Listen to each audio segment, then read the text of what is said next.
રામ રામ દોસ્તો, વરસાદની સિઝન તો ચાલુ છે પણ સાથે સાથે દોસ્તો ચૂંટણી આવવાની છે ને, તો એને ચૂંટણીમાં પોતાના જે સ્વાર્થ સિદ્ધ કરવા હોય જે રાજકારણીઓને, એ લોકો પોતાની સ્વાર્થ સિદ્ધિ માટે અત્યારે ચૂંટણીની મોસમ લાવી રહ્યા છે.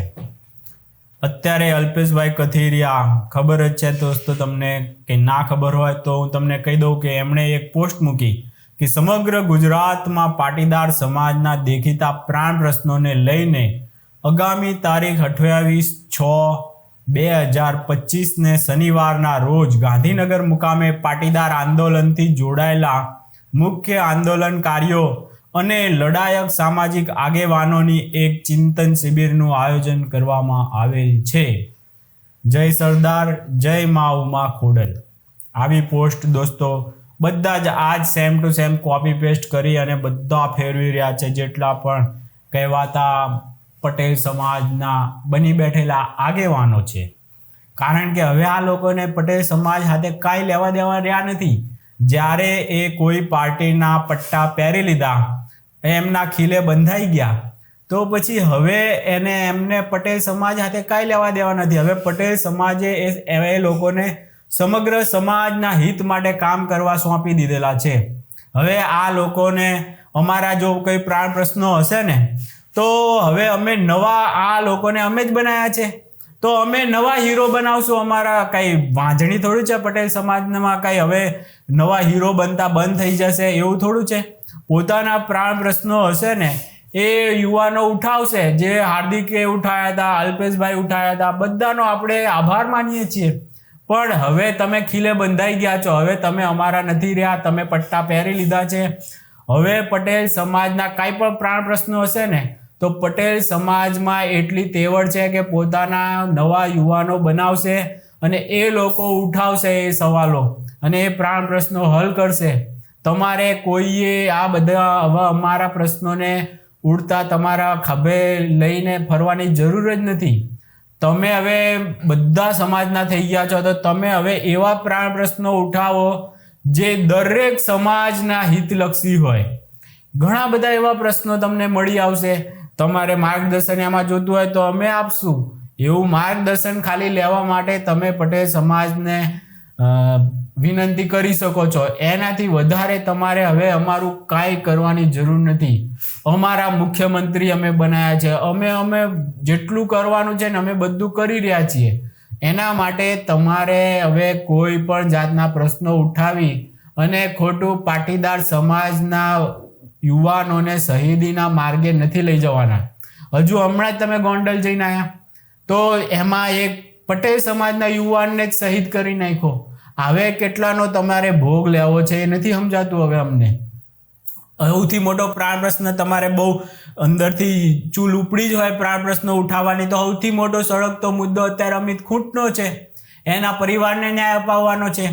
તમારા જ લોકોના લીધે એ વ્યક્તિને આત્મહત્યા કરવી પડી. તમારા જેવા લોકો, જેમાં જિગીસા પટેલ ને બધું જ આખું જે તંત્ર તમારું કે એનો ફલાણા ભાઈ સાથે ફોટો છે, તમે આ બલાત્કારીને સજા કેમ નથી કરતા, આવી ખોટી માંગ તમે લોકોએ જ ઉઠાવેલી હતી.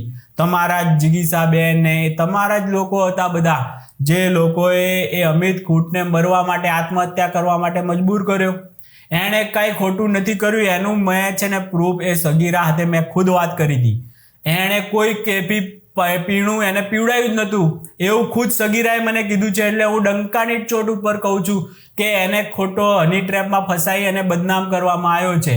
આટલું મારી સાથે પ્રૂફ સાથે વાત કરું છું. એટલે અમિત ખૂંટને તમે લોકો બલાત્કારી ને વગેરે વગેરે, જે પહેલેથી હજુ તો જજ ને કોર્ટ ને આ બધા ડિસાઇડ કરે, પહેલાં તમે આની ઉપર કેમ કાર્યવાહી નથી કરતા, એવી રીતે કરી અને પેલા માણસને બદનામ કરી મૂક્યો હતો.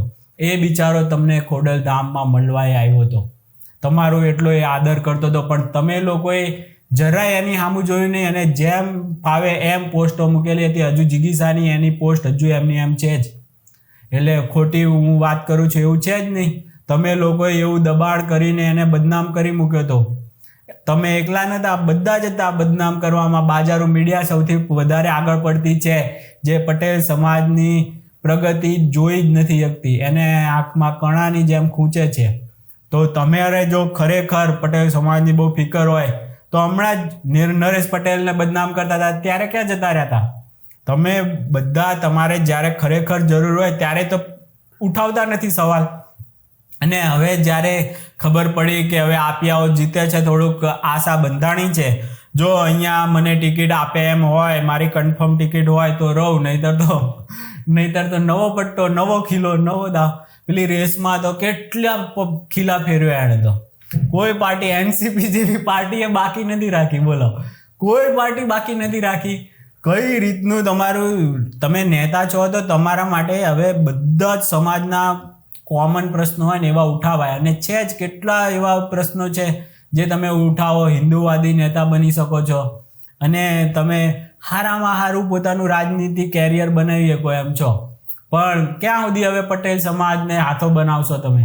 ક્યાં સુધી બનાવશો? એક વખત તમારું આટલું મોટું કેરિયર તો બનાવી નાખ્યું, હવે તમે તમારે જાતે પગભર થાવ એવી મારી નમ્ર વિનંતી છે. કાંઈ ખોટું લાગે તો લુખ્ખાગીરી કરીને કોઈ ફોન આપીને ફોન કરાવવાના આવા બધા ધંધાઓ પણ ના કરતા, જેમ પેલા બિચારા સાગર સાવલિયાને કર્યું છે. એણે ખાલી પોસ્ટ મૂકી, એણે કોઈ અલ્પેશભાઈને નહોતું કીધું, પણ ઉડતું લેવાવાળા અલ્પેશભાઈ તરત ઉડતું લઈને લુખ્ખાગીરી કરવા માંડ્યા. અને આ પહેલી વખત નથી આમની લુખ્ખાગીરી. આ વ્યક્તિ ઉપર આ 2025માં જ મેં આ ચેનલ ચાલુ કરેલી છે ત્યારે આમની અલ્પેશભાઈ કથિરિયાની લુખ્ખાગીરી મેં જોઈ. પેલા આપણા નિર્માના છે ને કરશનભાઈ પટેલ, એ એક વાક્ય બોલ્યા, કેટલા વડીલ વ્યક્તિ, કેટલું સમાજ માટે, સર્વ સમાજ માટે કામ કરે છે, ગુજરાત માટે, દુનિયા માટે એમણે કેટલું કામ કર્યું છે. એવા વ્યક્તિ ઉપર જેમ મન ફાવે એમાં બોલવા માંડ્યા હતા કે તને તો સાયકલ પર પાછા લાવી દઈશું, આમ તેમ. આ તમારી લુખ્ખાગીરી. આવા વડીલો સામે પણ કેવી રીતે બોલવું? કોઈ વડીલ કાંઈ બોલી ગયા, ચાલો તો થોડુંક તમે થોડું સહન કરતા શીખો, કોઈનું સાંભળતા શીખો. તો આ લુખ્ખાગીરી બધે જ્યાં બતાવવાની હોય ત્યાં બતાવો. તમારી જે મર્દાનગી છે એને આપણે વધાવીએ છીએ, તમારે એને તો શાબાશી આપીએ છીએ. જે તમે જે ક્રેનની પોલીસ ઉચકતો હતો 2 વ્હીલર, એમાં જે તમે બાથ ભીડી હતી, એના માટે તો આપણે તમારો જેટલો આભાર માનીએ એટલો ઓછો છે.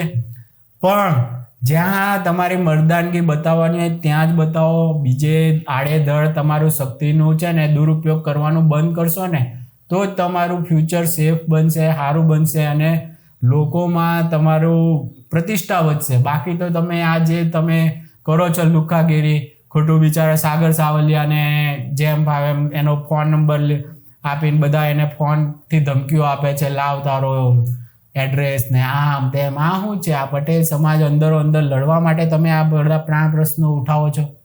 તમે લગાર શરમ તો કરો. તમારે હવે પટેલ સમાજને છે ને એની રીતે ચાલવા દેવાય. તમે હવે છે ને ખેસ પહેરી લીધો છે, આગળ પણ આપનો ખેસ પહેરેલો હતો અને હવે સારી પાર્ટીમાં આવ્યા છો, આપ્યામાં નથી તમે. હવે તમે ત્યાંના કાર્યકર છો, એના પ્રશ્નો ઉઠાવો, ભાજપના પ્રશ્નો ઉઠાવો. આ અમારે શીખવવું પડે ને, એ જ બહુ મોટી આમ તમારું એ કહેવાય. તમારે હવે પટેલ સમાજને એના પ્રશ્નો જે પણ હશે ને તો એવા યુવાનો તૈયાર કરો કે આ પ્રશ્ન તું ઉઠાવ ભાઈ, આ પ્રશ્ન તું ઉઠાવ. બીજાને આગળ આવવા દો, તમે મોટા થઈ ગયા છો. હવે તમારે છે ને તમારે જે ખુરશી છે ને ત્યાંથી હવે આગળ ઉપર જવાનું છે, ત્યાંથી નીચે નથી જવાનું. આ તમને ખોટું લાગે તો એ ભલે, બાકી સાચી વસ્તુ તમને કહેવી પડે છે ને એ તમારે થોડીક અંતરદૃષ્ટિ કરવાની જરૂર છે. જ્યાં મન ફાવે તેવી રીતે લુખ્ખાગીરી કહેવાય, પછી એ મર્દાનગી ના કહેવાય. મર્દાનગી એ તમે 2 વ્હીલર માટે તમે જે લડાઈ કરી હતી ને એ મર્દાનગી હતી. પણ આ અત્યારે તમે જે સાગર સાવલિયા સામે કરો, પછી એ કરશનભાઈ પટેલ સામે કરો, તો આ બધી તમારી લુખ્ખાગીરી કહેવાય. તો આ લુખ્ખાગીરી માટે પટેલ સમાજને નીચું જોવું પડે. એટલે એવું નીચું જોવું પડે ને એવા ધંધા બંધ કરી નાખો એવી આપણી નમ્ર વિનંતી છે. અલ્પેશભાઈ કથિરિયા હોય કે જેટલા પણ એના સમર્થકો હોય, બધા, કોઈ દુશ્મન નથી. હું પણ પટેલ સમાજમાંથી જ આવું છું. એટલે પછી તમારે હવે કઈ દિશા લેવી ને તમે તમારા પ્રશ્નો જાતે જુઓ. દુનિયામાં કેટલા પ્રશ્નો છે અને મેં કીધું ને કે પટેલ સમાજના કોઈ પ્રશ્નો હોય તો તમે એવા યુવાનોને આપો એ પ્રશ્નો, એ ઉઠાવશે, એ બનશે નેતા. એને તક આપો ને. નવા યુવાનોને હવે આગળ વધવાની તક આપો. તમે લોકો તો હવે બની ગયા છો આ પાર્ટીમાંથી પેલી પાર્ટી, પેલી પાર્ટી પેલી, એમ ફર્યા કરો કે જે કરો એ તમારી રાજનીતિમાં જેમ આગળ વધાય ને એને હું ખોટું માનતો જ નથી. આગળ વધવા માટે જે કરવું પડે ને એ રાજનીતિ ખેલ કરો, પણ પટેલ સમાજને આનાથી મુક્ત રાખો એવી તમને નમ્ર વિનંતી છે. કારણ કે આનાથી છે ને જેમ ગોંડલમાં અમિત ખૂંટનો ભોગ લેવાનો ને એવો કેટલાયનો ભોગ લેવાઈ જાય. એટલે મારે ચિંતા છે કે આવા યુવાનોના હવે ભોગ લેવાના તમે ધંધા બંધ કરી નાખો. તમારે જે પણ અમારા સમાજના જે પણ હશે તો અમે બધા યુવાનો છીએ જ. કેટલા યુવાનો છે જે નોન પોલિટિકલ બેકગ્રાઉન્ડ ધરાવે છે અને એ લોકો ઉઠાવશે પ્રશ્નો એમના જે પણ હશે. અને નહીં ઉઠાવે તો હાર્દિક પટેલ જેવા નવા, તમારા જેવા નવા અમારા સમાજમાંથી આવશે યુવાનો જે પ્રશ્નો ઉઠાવી અને ટોચ ઉપર ફરીથી પહોંચશે. એના માટે પણ થોડી જગ્યા રાખો. બધું તમે જ ખાઈ જાઓ.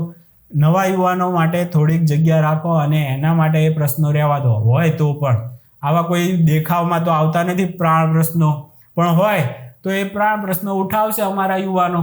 તમે હવે પોલિટિકલ એજન્ડાથી તમે આગળ વધો છો તો તમે એ પોલિટિકલ એજન્ડામાં બલીના બકરા પટેલ સમાજને બનાવવાનું બંધ કરી દો. આટલી જ મારી નમ્ર વિનંતી છે. રામ રામ.